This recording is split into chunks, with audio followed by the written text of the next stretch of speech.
All right, kids. Hey, how's it going? Today we're going to be making a food web. The paper that you're going to need looks like this. Okay, and what you're going to start off by doing is cutting out this paper. To do that, you're going to just cut down the middle.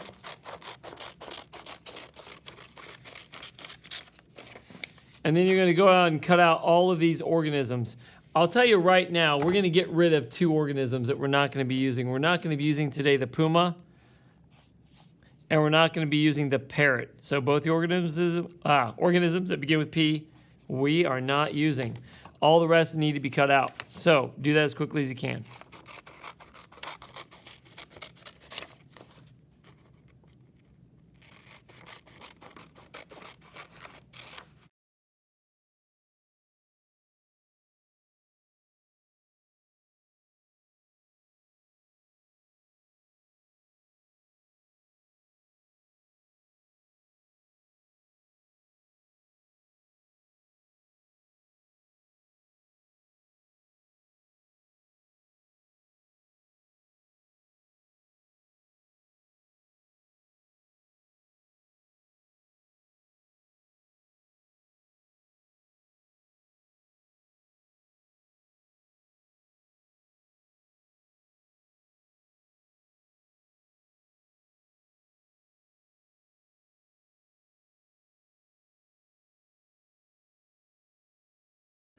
All right, so I have all the organisms cut out. Okay, I'm going to be working on 2 pages today because we need both pages to make the food web because it takes up quite a big deal of space.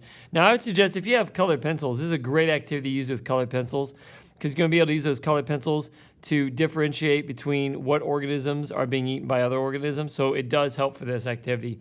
I will be using markers. Do not use markers. It bleeds through the paper. I'll use them so that they show up well.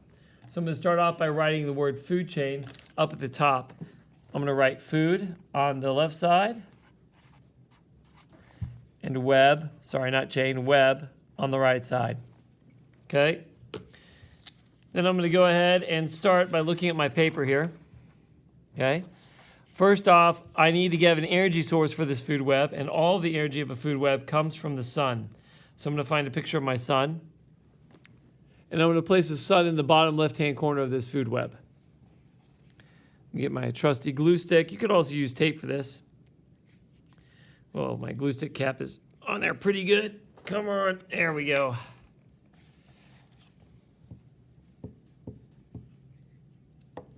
So there goes my sun, right down there at the bottom left. Okay. Next off, what I'm going to do is I'm going to look at my producers because a food chain or a food web always begins with producers. They're the only ones who can access the sun. For that, I have the fruit tree and the fern, so I'm going to glue both of those on down at the bottom. And reminder, if I go too quick, just stop. I have to do all of my videos in 15 minutes because YouTube won't allow me to have a video longer than 15 minutes because I don't want to pay. There we go. And now I'm going to draw a line from the sun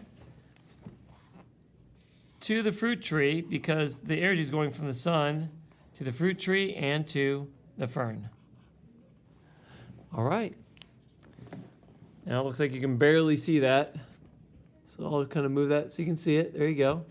That's what I have. Okay. Now we're going to start on this paper. I'm going to start with the first one. It's a caterpillar. And a caterpillar only has plants of leaves of plants, good spelling. So it only deals with leaves on plants. That's what it eats. It's an herbivore. So I'm going to go ahead and take my caterpillar, and I'm going to glue him on right above my fern. And then I'm going to draw a green line from my fern to my caterpillar because he eats those leaves. The next one's going to be the grasshopper, and the grasshopper is just like the caterpillar. The grasshopper also eats just leaves of a plant.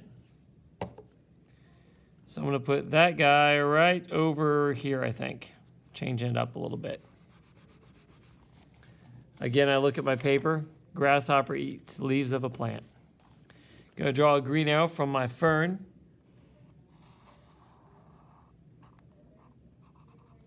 to my grasshopper. Now the next thing we have, let's see, iguana is plants and fruit. So the iguana eats the fern and the fruit tree. So I'm going to put the iguana right smack dab in the middle of those two. And I'm putting that right over here. Perfect. And I'm going to draw an arrow from the fruit tree over here. Couldn't fit my arrow there. And an arrow from the fern up to the iguana too. There we go. All right, our food web is taking place. As you can see, multiple connections. Okay, so now I'm going to be looking at the parrot. Now the parrot says it eats nuts, fruits, and insects. We got rid of the parrot, so we can skip that guy and go directly to the frog. Hey, Mr. Frog, what do you eat? Mr. Frog eats insects and turtles. Well, we don't have any turtles in this, no turtle organism, so we're just going to be eating the insects if we're Mr. Frog. I'm going to put Mr. Frog right here. And this guy eats the insects. So he's going to be eating the grasshopper and the caterpillar.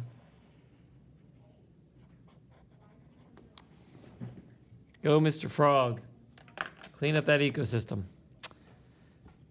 After the frog, we have the toucan.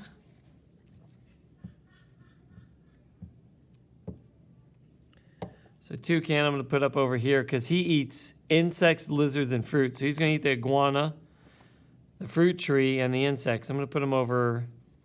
let's change it up. Let's put him over here. See how that works out. I'll grab my blue for him.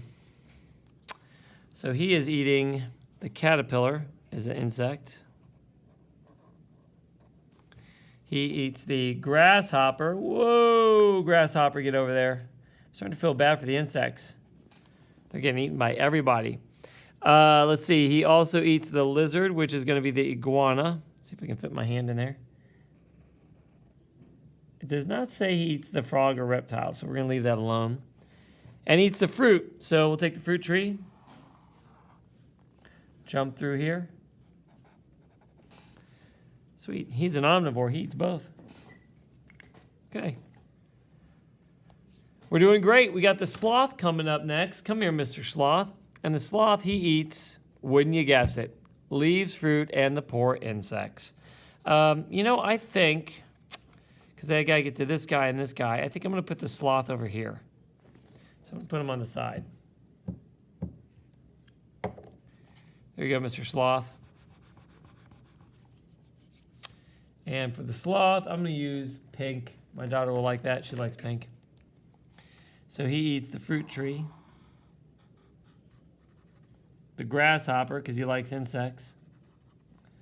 What else did it say? Leaves, so he eats this guy over here. I think I'm going to go this way.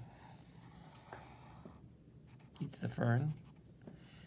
Now the caterpillar is going to be the trouble, so I'm going to come across. Whoa!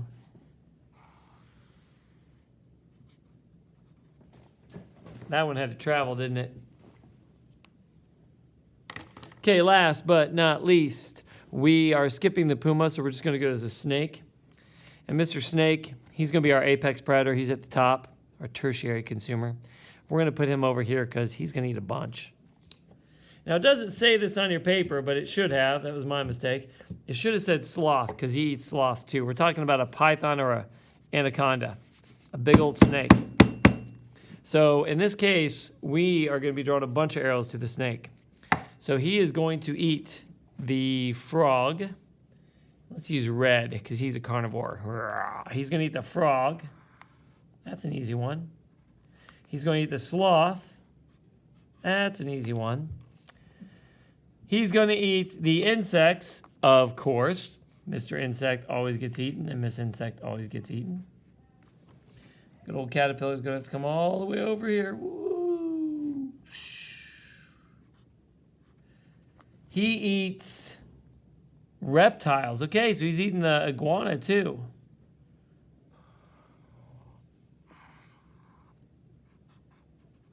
And he eats birds, the toucan. The snake is eating it all. He has 6 arrows going to him. Man, he is a hungry little dude. All right, there's our food web. Now, the cool thing about a food web is it shows multiple food chains. So, if I want to do a food chain from this food web, I could go mango tree to sloth to snake. As long as I begin with the producer and end with the tertiary consumer or the apex predator, I'm good to go. Okay, thanks for joining me. I hope you learned a little bit about a food web. Make sure you get this put into your notebook. Try to be neat with your arrows. If you want to color coordinate them, that's great. If not, I get that too. Thanks so much. Talk to you later.